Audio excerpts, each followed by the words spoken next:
This is Tony Pente from OriolesHangout.com, and with me today is Orioles GM Mike Elias. So with the June amateur draft coming up and no current amateur scouting director on staff, how much of your time is currently going into this draft? It's been quite a bit, especially since spring training broke in April and May. It's been my primary focus. Brad Seelick, who is our assistant scouting director, has been running the department and has been running it very seamlessly. So the scouts have been out and about, getting into the right ballparks, getting the information that we need. And for me, we have the #1 pick, so it gives you a pool of players to really focus on. I've been trying to see some players for the 42nd pick and whatever our next pick is, 3rd round. But I'm not going to see anywhere near all of those candidates, so I'm focusing primarily on evaluating the #1 players. When it comes to the actual draft itself, when you actually are going to be in there, is it your plan to make all 40 selections? Is it that you're going to take the top few? How do you kind of look at this coming up? I definitely think, look, I was the scouting director in Houston up until November, and I spent all summer and fall working on the draft class, as did SIG.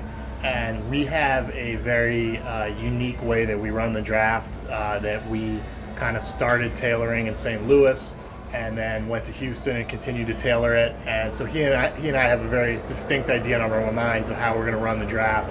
And obviously we want to bring those processes here for the most part. So I do think that we're going to have a pretty hands-on role in pulling magnets this year, so to speak. It's a term that we use. But ultimately it's going to be the evaluations of the scouts that we have that really drive things. But in terms of making the selections, I think we'll put our heads together as a group, but ultimately I think that we'll be pretty involved, especially in the early rounds. How big are the analytics?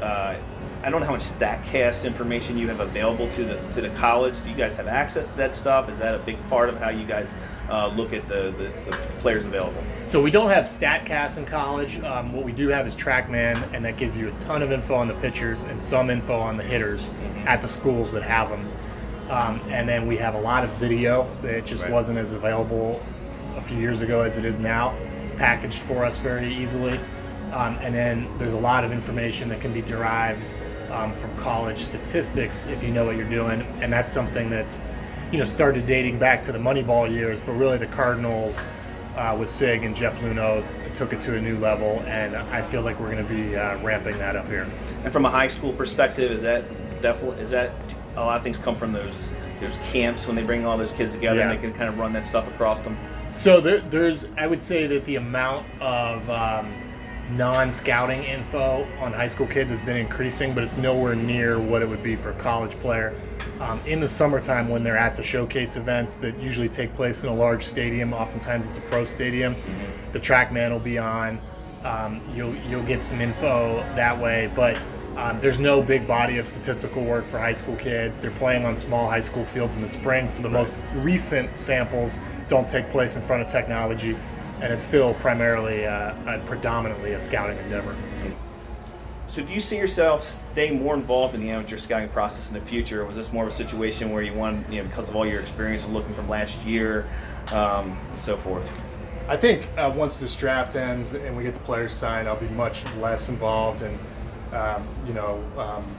we'll have introduced the processes that we want to, and I think it will be much easier for me to step away. Now that said, if we have a high pick next year, I think any GM, especially one with a scouting background, will get out and see the candidates for a high pick, whether that's 7th or 2nd or whatever it may be, but we'll just have to see how everything shakes out. But no, we got a lot of other work to do around here and a lot of things to focus on, and I'm happy with the job that Brad's done and that the staff has done so far.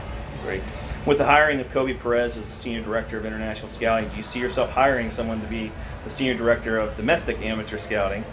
And do you actually see maybe having a Director of Scouting above them to synchronize both efforts, or do you see yourself ultimately as a synchronizer between the two efforts? Yeah, I don't know. There's always a academic possibility of structuring a department a certain way, but ultimately it comes down to who your people are and what you're able to do. In terms of Kobe's title, he was the Indians director, so I needed something to promote him to get him away, and had to give him a bigger job. And he's terrific. He's one of the best there is, and especially with the kind of unique challenge that the Orioles present of starting a Latin American program really from scratch. Right. His reputation is something that makes that possible in a much shorter amount of time. So having him and having him be in a prominent position is something that will continue. He reports directly to me, and we'll continue that. Do you see, though, that domestic side of having an additional person maybe heading that up, whether it's Brad or whether it's somebody else, you're going to have that versus kind of where you have it set up now? Yeah, I think ultimately I'll be less involved in that. Will require some beefier leadership, and we'll just see who that ends up being and how that's set up. But it's a little too early to comment on it, just because there's realities involved with it, and it's not that time of year. Sure. So there's only 4 catchers that have ever been drafted in the first overall pick. Joe Mauer, of course, is the most successful and the only one that's an impact major league catcher. Not asking who are the other ones? Surhoff? The other ones are Danny Goodwin twice. Surhoff was technically a catcher at UNC. But, oh man, I just had that too. Who was it? Danny Goodwin twice. Him, the guy who never made it out of the minors, the Mets' first overall pick. He was back in '60 though. Okay. This is like the one that he was the first overall pick, I think, in the draft, and it was Sedgwick or something like that. But he never made it out. Who was the other one? Oh, Mike Ivy. Mike Ivy was the other one. Okay. But he never was a catcher really when he got to the major leagues. He was the first baseman DH. But saying that, again, not asking who could be out there, but just saying that, do you have any concerns about taking a catcher with the first overall pick? Catchers in the first round period always entail a little extra discussion, and it's sort of a double-edged sword, because the catching position is the most defensively demanding. Therefore, it puts the least amount of pressure on a player's back. That and shortstop, you could probably debate which is the more demanding. But on the flip side, it's the most physically rigorous and demanding. So you take a guy out of high school or college, and you know that he's got to go out and catch 6-7 nights a week in the minor leagues and in the big leagues, and you just have a lot of uncertainty of what that's going to do to a guy that hasn't had to work that frequently back there in his life. So it's always a bit of a question mark, and it's a debate when you're picking first or 15th or 30th or whatever, how that's going to play out. But like I said, it's a nice defensive outcome if you can get a good catcher and keep him there. Right. So switching over to the minors a little bit, Ken Qualls is listed as your director of minor league operation. When you're looking at his roles and responsibilities right now, does it include kind of promoting, demoting players, or that's something right now you're still kind of involved in as well? Well, Sig and Kent and I talk on basically a daily basis during the season, and certainly when there's minor roster decisions to be made, Kent and the managers and the staff, they have full freedom to do so. But when it comes to our top prospects, Sig and I are directly involved in all aspects of their development plans and promotions. But Kent has been here a while. He knows the system. He knows the coaches. He knows the affiliates, and he does a great job of administrating and keeping the trains running on time and putting out fires. And when you're running the minor leagues, there's just so much of that. You get a phone call in the middle of the night, somebody rolls an ankle, whatever. It's a thankless and it's a tough job. So talking about your philosophies when it comes to promoting a player from one level to another, since obviously you're heavily involved in that along with Sig. Obviously there's a lot of factors that go into those decisions, right? Age, experience, performance, analytics, positions, playing time available. But do you have a general philosophy for assigning players to a particular level? In other words, do you feel a player needs a certain amount of at-bats or innings to get to a level? Or is it heavily dependent? So like, do you have to spend a whole year at a level? I know you prefer it, but what's your philosophy overall on that? Yeah, it's a great question. It's something that I feel like we've had a lot of success with because we do it in a systematic way, and it lends to a lot of consistency in our decisions. And we use numbers to tell us when the players are ready to go up. And Sig has ways of quantifying that a little bit. So, when you take a prospect who is doing well at A ball and you promote him to high A and he doesn't do well it can hurt them. So we want to play the odds when it's time to promote a prospect. So there are ways to look at their numbers in Delmarva and have a pretty good idea of what they're probably going to do in Frederick. You never know exactly, but there's ways of doing that. We're trying to apply that here. I would say, generally speaking, our philosophies are we want the players to be at age-appropriate levels, meaning we don't want a 27-year-old in A-ball tearing the cover off the ball because that's not really telling us anything. And likewise, we don't want a 19-year-old struggling in Double-A because that's not really telling us anything. So we want them at a level where we know that their production means something, or lack of production. We want them, that said, we want them to be slightly challenged at all times. You don't want them to be beating up on younger competition because there's not a lot of development or learning that goes on there. And in terms of their defensive assignments, we try to preserve some versatility just because you never know quite what the defensive landscape's going to look like on the Major League roster. But we also want to exhaust their most demanding defensive options so that they have that in their arsenal when they get to the big leagues. And also because sometimes you're pleasantly surprised and the kid gets better and he ends up sticking at a position that you didn't even know he might. And that doesn't happen most of the time, but every once in a while it will, and you'll be glad you did it. So even if somebody is somebody we project as a right fielder, we're going to try to get him some reps in center within reason, and similarly around the infield. Okay. As for pitchers, so what's your philosophy on pitchers when it comes to relieving in like starters versus relievers? When you look at, once you've made an assessment that you believe this pitcher is probably going to be a reliever in the major leagues, is there a philosophy at some point you say, okay, at this level is when we're going to start putting in a relief role, or is it, hey, we're going to start him the whole time to keep him developing up until you bring him to the big leagues? Yeah, it's always a tough call because you need to get them innings, and if you put somebody in A-ball and you just strictly make them a closer or something, they don't really end up throwing that many innings usually. So what we try to do with somebody that, let's say we've pigeonholed him as a reliever, like let's say we take a college closer in the 3rd or 4th round, and he's got 2 pitches and he throws 98, and it'd be senseless to dream on him as a starter. We'll try to get him on a little more scheduled relief program, so like he'll throw 2 innings Tuesday night, take Wednesday off, 2 innings Thursday, maybe it's even 3 innings, and then as they get past Double-A, it becomes a little bit more situational deployment. So that's kind of our way of building up the innings but preserving the relief experience. But if we think a player has any chance to start, we're going to try to exhaust that in the early going just because the value is so much greater.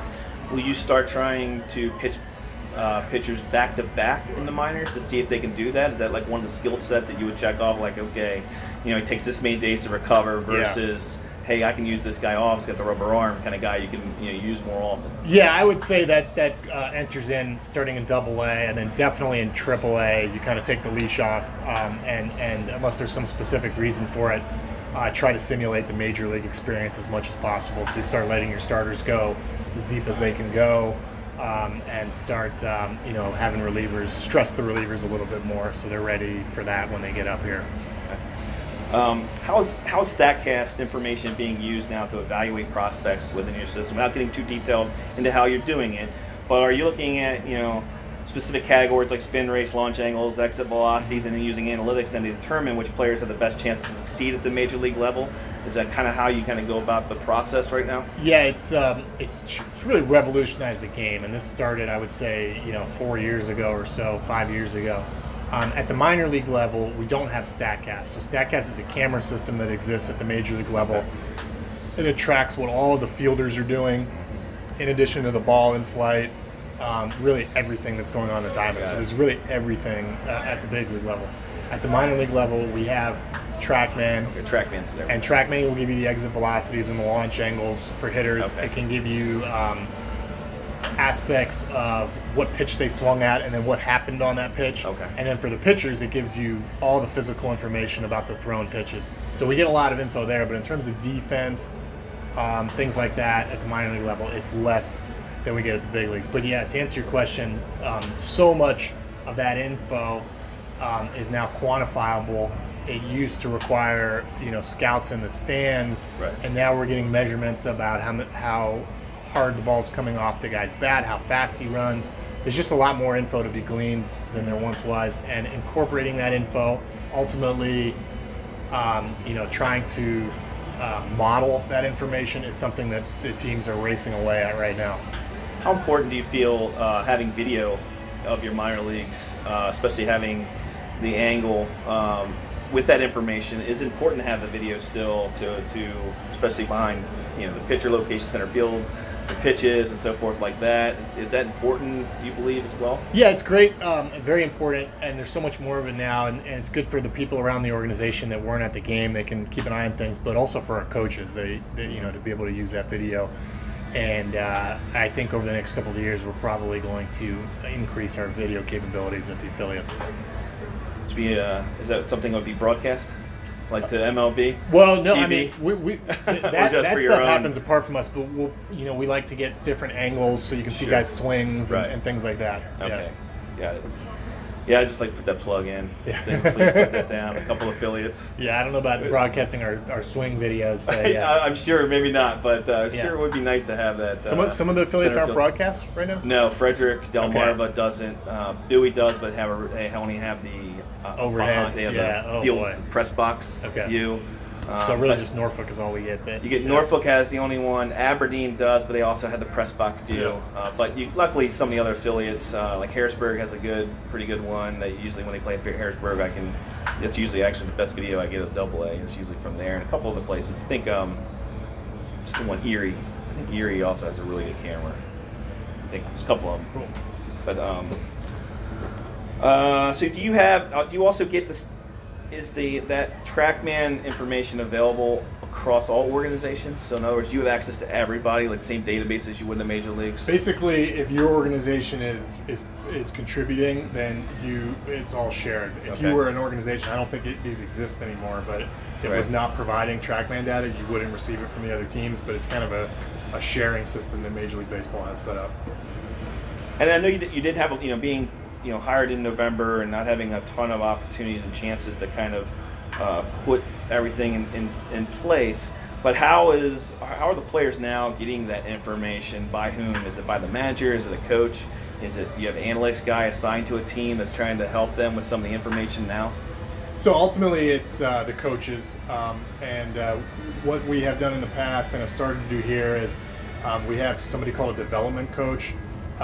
That is a fourth coach, essentially helps out in all ways, but is a little bit more responsible for making sure the data is being collected, taking a look at the data, helping out the pitching coach and the hitting coach with interpreting it as needed. But that's something that continues to evolve across the industry. But ultimately, it's really just become a bigger part of coaches' jobs that they need to learn how to use these tools and interpret it and translate it to the players. So I'm going to ask this question just because I've been asked this question a couple of times. So it was noticed that Brady Anderson is no longer listed on the Orioles website. Is Brady Anderson still employed by the Orioles? If so, in what role? Yes, we talked over the off season.